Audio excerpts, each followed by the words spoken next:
This transcendental vibration by chanting of Hare Krishna, Krishna Krishna, Hare Rama, Rama Rama, Hare Hare, is the sublime method for reviving our Krishna consciousness. As living spiritual soul, we are all originally Krishna conscious entities, but due to our association with matter from time immemorial, our consciousness is now polluted by material atmosphere. In this polluted concept of life, we are all trying to exploit the resources of material nature, but actually we are becoming more and more entangled in our complexities. This illusion is called Maya, or hard struggle for existence for winning over the stringent laws of material nature.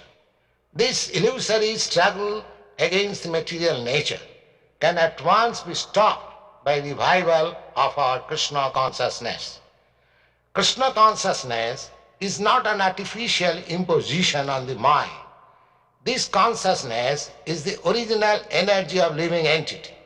When we hear the transcendental vibration, this consciousness is revived, and the process is recommended by authorities for this age.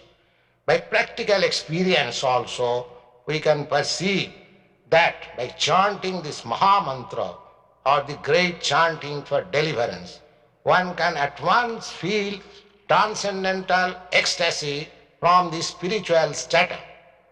When one is factually on the plane of spiritual understanding, surpassing the stages of sense, mind and intelligence, one is situated on transcendental plane. This chanting of Hare Krishna, Krishna Krishna, Hare Hare, Hare Rama, Rama Rama, Hare Hare, is directly enacted from the spiritual platform, surpassing all lower status of consciousness, namely sensual, mental and intellectual. There is no need of understanding the language of the mantra, nor there is any need of mental speculation, nor any intellectual adjustment for chanting this Maha Mantra. It springs automatically from the spiritual platform, and as such, anyone can take part in this transcendental sound vibration without any previous qualification and dance in ecstasy. We have seen it practically. Even a child can take part in the chanting, or even a dog can take part in it. The chanting should be heard from the lips of a pure devotee of the Lord, so that immediate effect can be achieved. As far as possible, chanting from the lips of non-devotee should be avoided, as much as milk touched by the lips of a serpent causes poisonous effect. The word Hara is the form of addressing the energy of the Lord. Both Krishna and Rama are form of addressing directly the Lord, and they mean the highest pleasure eternal. Hara is the supreme pleasure potency of the Lord.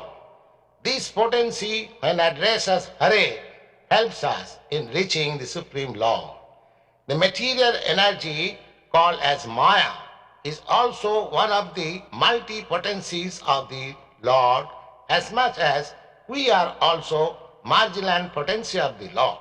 The living entities are described as superior energy than matter. When the superior energy is in contact with the inferior energy, it becomes an incompatible situation. But when the supreme marginal potency is in contact with spiritual potency, Hara, it becomes the happy, normal condition of living entity. The three words, namely Hara, Krishna and Rama, are transcendental seeds of the Mahamantra, and the chanting is spiritual call for the Lord and his internal energy, Hara, for giving protection to the conditioned soul. The chanting is exactly like genuine cry by the child for mother. Mother Hara helps in achieving the grace of the Supreme Father Hari or Krishna, and the Lord reveals himself to such sincere devotee. No other means, therefore, of spiritual realization is as effective in this age as chanting the Mahamantra Hare Krishna, Krishna Krishna, Hare Hare, Hare Rama, Rama Rama, Hare Hare.